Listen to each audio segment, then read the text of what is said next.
La suite et la fin avec vous, chers invités, pasteur Edo, Komi Prospera, Bokolo et Nestor, Kossi Kové, également avec vous, chers amis toujours branchés.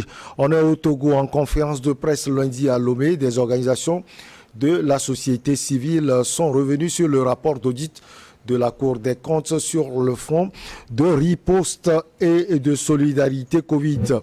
Elle dénonce un crime économique et exige qu'une suite judiciaire et politique soit donnée aux malversations. Pasteur Edo Komi, on commence par vous et vous le savez. Vous savez pourquoi, hein, vous êtes de la société civile. Alors l'histoire là, elle n'est pas terminée?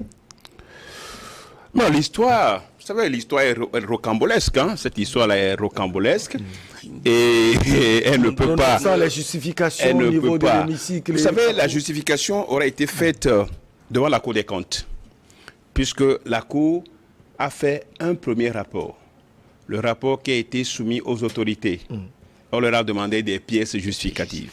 Et ces pièces-là, c'est vrai que selon nos informations, les pièces ont été envoyées à la Cour des comptes, mais un peu en retard. Et donc, la Cour a publié le résultat, le premier rapport. Vous voyez un peu comment ça s'est présenté. Et donc, du coup, ce folklore devant le Parlement, pensez que c'est un folklore. Oui, devant le Parlement qui a aussi applaudi le détournement, à commencer par la présidente, donc, a applaudi, a dit non, l'essentiel c'est que les vies ont été sauvées.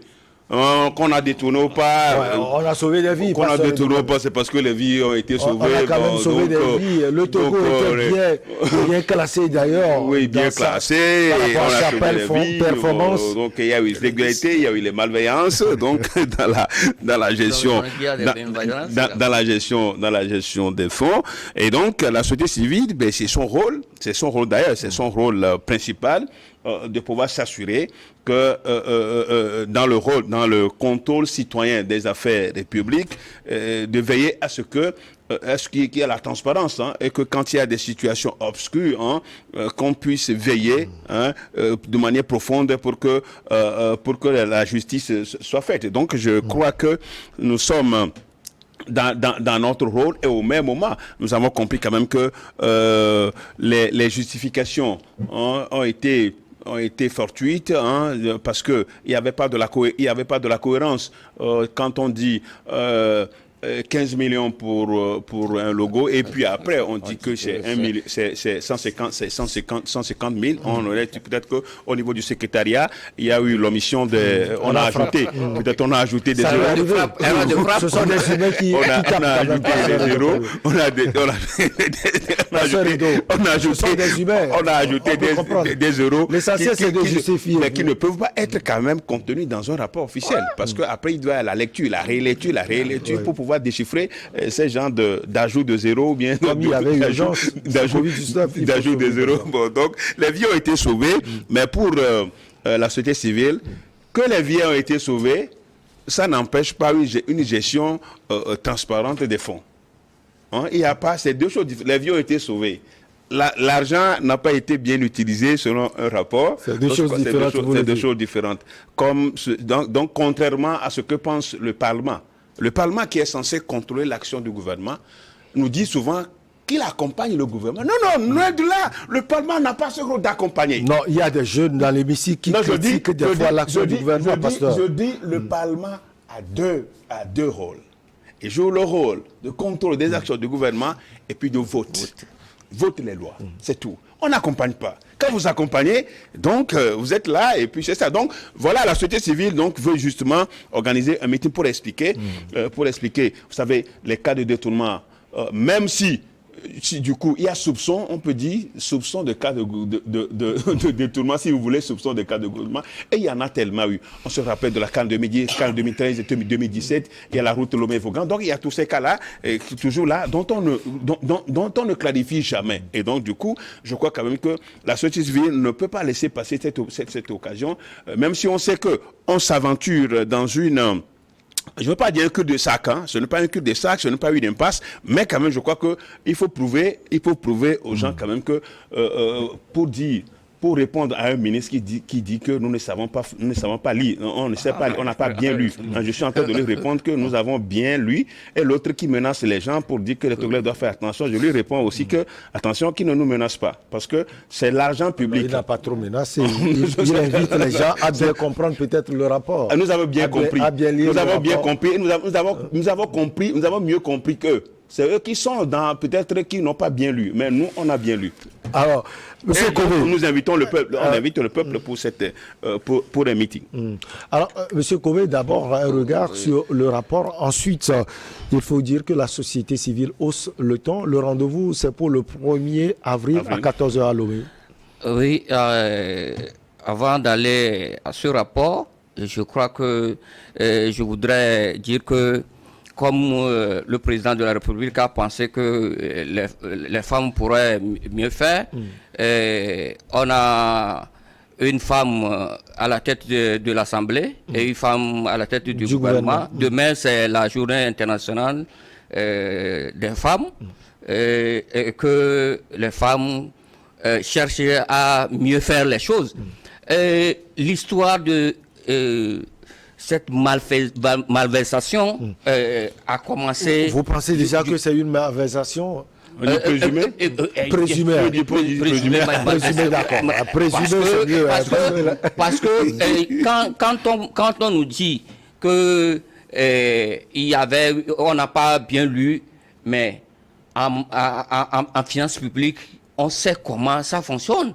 Voilà. On sait comment celui qui est l'ordonnateur et comment les mandats doivent être signés. Émis, les mandats doivent être émis et comment les contrôleurs financiers doivent faire leur travail. Et ça se fait dans nos communes. Il y avait l'urgence. Il y avait l'urgence. Avant de venir là-bas, je voudrais dire que peut-être il y avait eu du vide. On sortait de l'élection présidentielle. Le gouvernement n'était pas encore mis sur pied. Et voilà, c'est vers juin ou bien septembre que le gouvernement juillet, le gouvernement de Mme Sidemego a été mis sur pied. Donc, ce temps où la Covid, nous l'avons connu en mars jusqu'en juin, juillet, vous voyez que les gens qui géraient des affaires courantes se sont permis de faire de n'importe quoi. Et aussi, ça continue. Aujourd'hui, on nous parle du rapport de 2020. Mais la Covid n'a pas seulement duré en 2020. Il y a 2021 aussi. Il y a 2021 jusqu'à aujourd'hui. Donc, ça veut dire que c'est rocambolesque, comme l'aurait dit quelqu'un. Donc, la société civile est dans son rôle de pouvoir dire à la population que ce qui se passe. Donc, moi, je ne vois pas du mal que la... Elle est en train de jouer son rôle, vous voulez dire. De jouer son rôle. Et ça participe à l'animation. Ça participe à l'animation démocratique. Prosper Agbokoulou, après le rapport, on a vu les réactions, surtout sur les réseaux sociaux. On a vu les réactions également au niveau des médias. New York TV a eu la chance de recevoir des gens comme Pasteur Edo Komi, comme le ministre Ayewadan également. Alors, la société civile au Togo, vous pensez que, en parlant justement de ce rapport, elle peut jouer véritablement un rôle? Bon, vous savez, la société civile reste des organisations humaines qui ont leur opinion sur un certain nombre de choses, surtout sur la conduite politique et le développement d'un pays. Donc voilà, ils sont dans leur rôle. Et je crois qu'on ne peut pas les leur refuser. Depuis l'ère démocratique, les sociétés civiles ont germé, surtout en Afrique, où on en a beaucoup.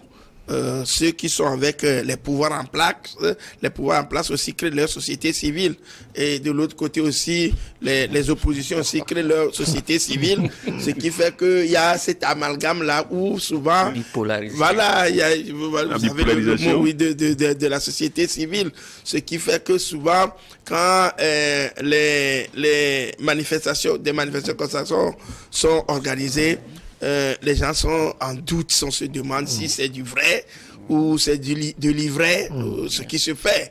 Bon, maintenant, par rapport à ce rapport qui fait tant donc, de bruit, je crois que chacun est dans le droit d'analyser la chose à sa manière. Oui. Parce que ce sont des écrits, des faits qui sont publiés et que chacun ait eu connaissance et a pu lire et faire ses analyses. Et je crois quand même que la lecture d'un rapport comme celui-là prend forme par rapport aux opinions. Si on n'est pas avec le pouvoir, on est en droit de dire il y a détournement, parce qu'on a là des motifs valables pour critiquer le pouvoir. Maintenant, si on est du côté du pouvoir, on se dit il n'y a pas eu malversation. Vous pensez qu'une autre société civile aussi peut se lever à tout moment pour dire c'est un bon rapport, c'est bien passé? C'est ce que je dis. Je crois que pour un certain nombre, quand les ministres se sont présentés à l'Assemblée nationale, bon, ils ont pu faire leur défense pour dire que ce que vous avez vu, vous avez lu, ce n'est pas l'interprétation qu'on doit y faire. Et devant l'urgence a même fait que on a même interpellé les députés bien avant leur rentrée parlementaire. On a anticipé là-dessus pour pouvoir calmer la situation. Maintenant, celui qui a commandité le rapport, a le rapport. Et il a les teneurs de ce rapport-là. Mais ce que moi j'ai relevé, c'est que par rapport au couloir de transmission, au décaissement, j'ai l'impression que on a on n'a pas respecté d'abord la procédure. La procédure. On dit que c'est l'urgence qui a fait. Oui, ils disent que c'est l'urgence. Mais on a en place un ministère des Affaires sociales. C'est-à-dire que toute l'urgence qui a été faite, c'est pour la société, pour sauver la société. Au lieu de passer par... Parce que pour moi, à mon avis, c'est le créneau valable par lequel on peut... C'est comme si vous voulez... Il y a même un ministre qui avait fait la comparaison, le parallèle, en disant, quand vous voulez envoyer de l'argent à quelqu'un, vous allez à la cabine, on vous donne l'argent d'abord. Et c'est à vous de distribuer, de donner... qu'on appelle à qui tu veux, si c'est 10 000, tu veux donner 2500 aux gens, c'est à toi de distribuer par rapport à ton portable, à ton numéro, pour que les gens sachent que l'argent qui est venu de toi.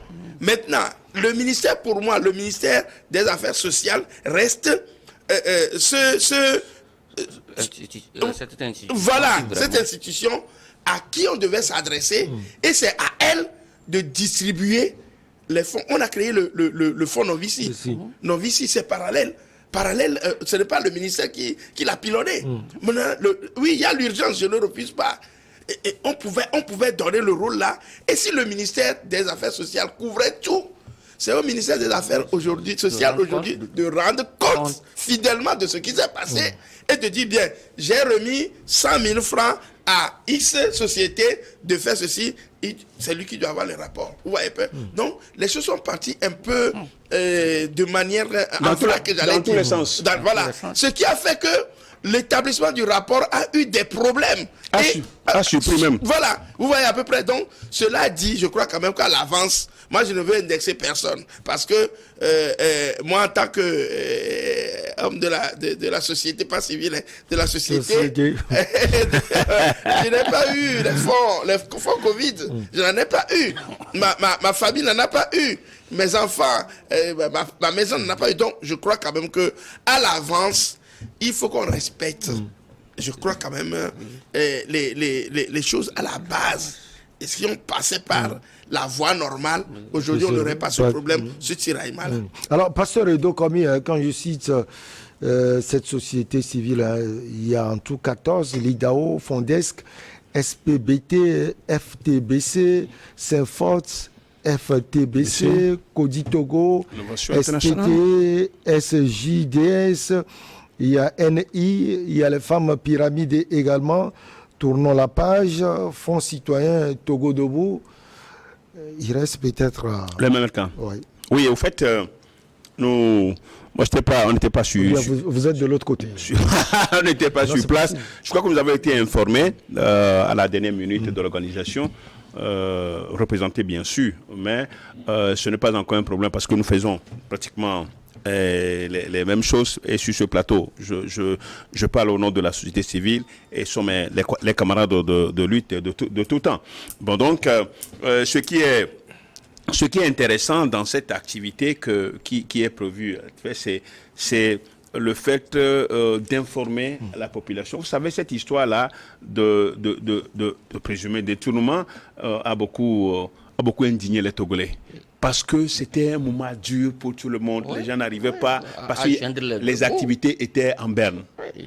Et ceux qui sont payés avec déjà les fonds publics, et c'est eux qu'on impliquerait, enfin c'est eux qui seraient impliqués. J'ai dit qu'ils seraient impliqués, c'est pourquoi je dis qu'ils seraient impliqués dans ce genre de gestion des fonds d'une période aussi critique.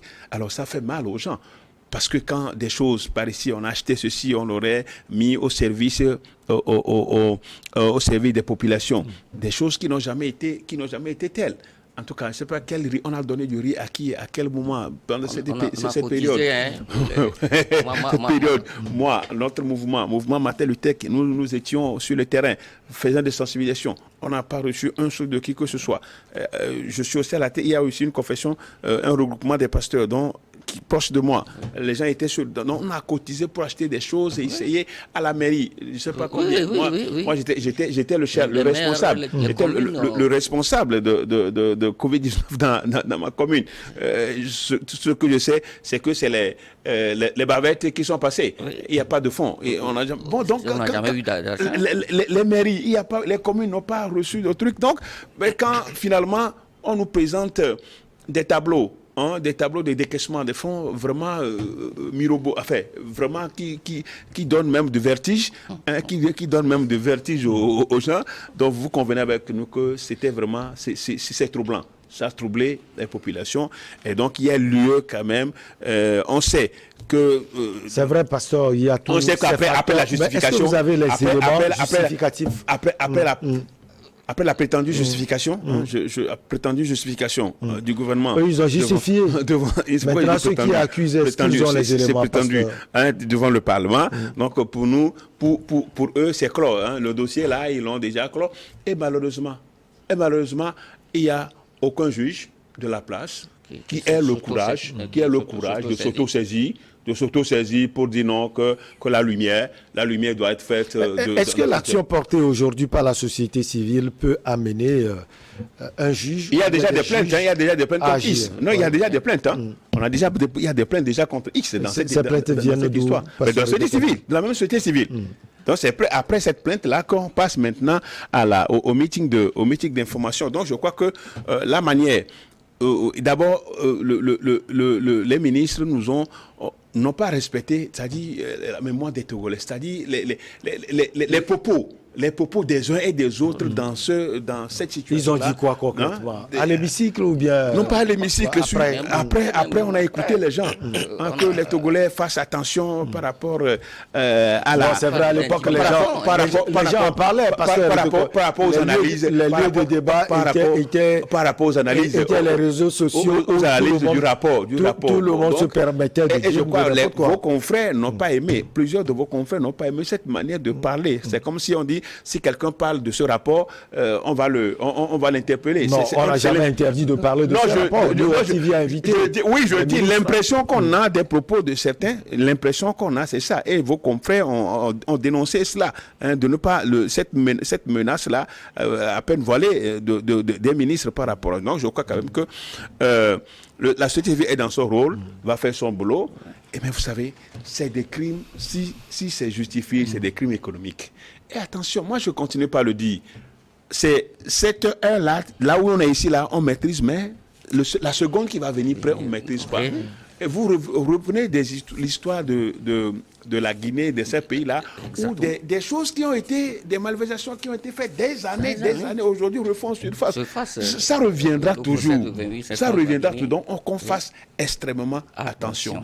Parce que la période de Covid-19 était une période vraiment dure pour les citoyens. Et s'il y avait des fonds qu'on devait mettre au service, qu'on devait investir pour la survie des populations, ça devait aller aux populations pour que les gens puissent survivre. Ça n'a pas été vraiment le cas. Et aujourd'hui, c'est le rapport de la Cour des comptes, de la Cour des comptes qui n'est pas aussi loin, qui a fait son rapport. La Cour des comptes n'est pas loin, mais a fait son rapport. Et aujourd'hui, je ne pense pas qu'on va s'en prendre dans cette cour. Parce que les contrôleurs et autres, tous ceux qui... C'est-à-dire, le rapport, c'est toute une somme d'acteurs jusqu'à ce que le rapport final. Le rapport final. Et dans ce rapport final, aujourd'hui, sur la place publique, et je pense que il n'est pas question de dire qu'on n'a pas bien lu. On a très bien lu. Alors, M. Kové, quand même, on peut apprécier l'initiative. Ça veut dire que les gens ont envie de justifier ce qu'ils ont fait, c'est-à-dire la gestion de ces fonds Covid. Oui, mais avant cela, je voudrais dire que aucune urgence ne peut pas justifier pour nous dire que... Même l'urgence sanitaire à l'époque, avec la gestion de on ne peut pas nous dire que c'est parce qu'il y a l'urgence sanitaire que ça s'est passé comme ça. On sait que selon les b.a.-ba de finances publiques, quand vous avez pu faire un mouvement financier, un décaissement, il faut revenir à la régularisation. Et la régularisation par la justification des pièces justificatives. Donc, on ne peut pas... Conformément au décaissement. Conformément au décaissement. Donc, est-ce que... ils ont dit que c'est l'urgence quand même. Il y a l'urgence, mais il faut revenir pour rentrer dans les règles de la finance publique. Pour rectifier... La société civile et tout le peuple togolais, vraiment, je crois que a été indigné par rapport à cette situation. Je le dis, nous avons cotisé. Moi, ma corporation professionnelle a cotisé pour envoyer au fonds Covid. Et donc, si aujourd'hui, je dis que ça ne me regarde pas, voilà, est-ce que c'est bien? Parce que c'est l'argent à nous tous. Il faut qu'on ait conscience pour dire ça une fois de bon, pour dire que... on parlait même de l'interprétation que les gens arrivent à faire sur les réseaux sociaux. On a écouté également Mme Sina Lossord. Les gens parlent comme si les gens avaient la somme comme ça et qu'ils ont eu à dépenser cela. À entendre Mme la ministre, elle n'avait pas la somme sur elle. Michel, vous savez, mon aîné, le maire adjoint, pouvait dire, dans les collectivités territoriales, il y a, après la gestion, on fait le rapport. Oui. Rapport de compte. Oui. Rapport de gestion et le compte administratif et le compte de gestion. Et ces deux comptes-là, ce rapport-là, vont à la Cour des comptes. Et le maire et le trésorier payeur. Le maire et le trésorier payeur. Vous savez, une institution étatique qui a géré les fonds publics doit rendre compte. Voilà qu'on nous a fait un rapport. Et aujourd'hui, on nous dit que nous faisons des interprétations erronées. Non, c'est un peu trop aller. C'est dire que nous ne maîtrisons pas les b.a.-ba de finances publiques. Peut-être qu'on n'arrive pas à maîtriser aussi le rapport et surtout sa conclusion. Parce que la conclusion, elle a été quand même claire. Les gens ont reconnu quelques mauvais pas, mais on dit que c'est compte tenu de l'état d'urgence et on peut les comprendre. Parce que ça c'est 2020. C'est 2020 et 2021. Et même parti de 2022. Mais Michel, je crois qu'on épiloguera autour de cette question. Oui. Ça n'en finira jamais parce que les opinions seront toujours... Alors, l'action de la société civile, qu'est-ce que cela peut apporter? Maintenant, je crois que la société civile, je l'ai dit, elle est dans son rôle. Il faudrait que, par rapport à cette situation, que le procureur de la République ou bien les juges principaux qui peuvent être s'auto-saisir puisse donc prendre ce problème-là à le corps et expliquer. Une issue juridique, voilà, il faut qu'on donne judiciaire. Voilà, qui fait que à un moment donné, on pourra mieux comprendre la situation et sortir de ce problème. Ce qui va nous éclairer, on ne peut pas se taire ainsi. Non, on ne peut pas se taire. Il faudrait, quelles que soient les circonstances, une issue judiciaire. Ce n'est pas pour protéger quelqu'un ou bien condamner quelqu'un. Peut-être dans la procédure, on ne peut pas, comme celui qui a exercé le droit donc de cette dépense-là, peut expliquer, et ce n'est que par là qu'on peut sortir donc de ce gouppier-là, de ce gouppier, sinon on en sera 2014. L'action de la société civile peut apporter quelque chose, selon vous, pour... Non, justement, c'est pour pousser... c'est pour pousser tous les acteurs de la chaîne administrative et judiciaire à pouvoir donner une suite à cela. Parce qu'il le faut, et comme Prosper l'a dit tout à l'heure, dans une démocratie, au fait, c'est la justice qui est le dernier rempart des citoyens. C'est le dernier rempart. Et c'est elle qui a tous les manèges pour pouvoir rassurer les citoyens. Mais malheureusement, on ne le voit pas. Ça aurait été question de faire des procès, d'interpeller les acteurs politiques proches de l'opposition, des militants de l'opposition. Mais les gens allaient sauter sur cela. Les gens allaient sauter. Non, il faut appeler chat. Les gens allaient sauter sur ça. Et même s'auto-saisir. Ils s'auto-saisissent rapidement quand il est question d'arrêter les militants de l'opposition et de les mettre en prison.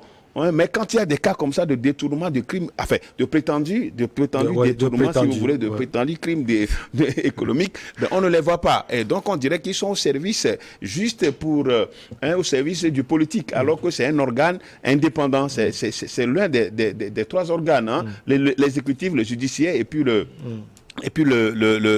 législatif. Donc, c'est un peu cela. Ce qui fait dire aux Togolais que les Togolais ne croient plus. On dit non, cette histoire-là, c'est déjà enterré pour rien. Et d'ailleurs, c'est pourquoi la société civile veut encore ressusciter le problème et essayer de porter ça haut pour que des consciences soient touchées. Des consciences soient touchées et qu'une issue soit trouvée et que ça ne se répète pas. Puisque nous sommes dans 2020. Nous sommes dans le rapport de 2020. Naturellement, il va y avoir 2021 et une partie de 2022.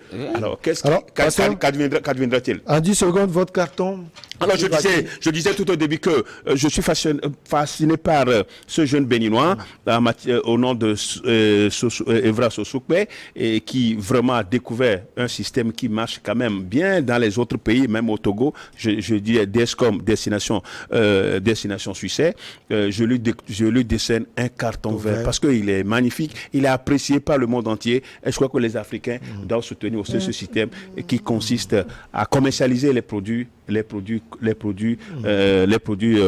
compléments alimentaires qui sont très efficaces pour la santé. Et très prochainement, la convention régionale aura lieu, certainement au Togo en juin-juillet, où 20 000 personnes sont attendues. Nestor Kové, votre carton? Oui, mon carton va vers une institution que j'ai citée en début de l'émission, qui veut faire autrement les choses.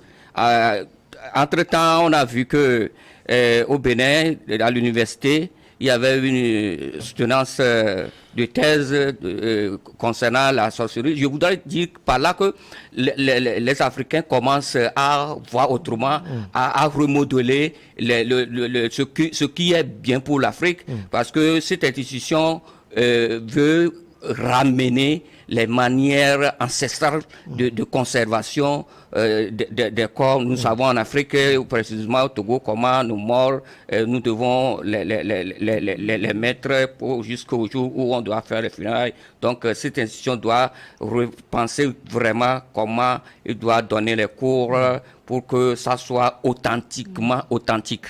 Merci. Prosper Agbokolo au carton vert, sans doute à Assimi Goïta ou Faustin Archange-Touadéra.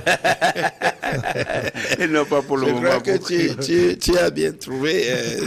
C'est à trois faces. Archange Touadéra, voilà. Assimi Goïta et au professeur Kokoroko. Allez, merci beaucoup à vous, chers amis. Prosper Agbokoulou, vous êtes journaliste, analyste politique. Merci également à Pasteur Edo Komi, président du mouvement Martin Luther King. Nestor Kossi Kové, merci à vous. Vous êtes homme politique adjoint au maire de la commune Golfe 7 à Plao Saguado. Merci également à nos chers amis. À très bientôt. À très bientôt.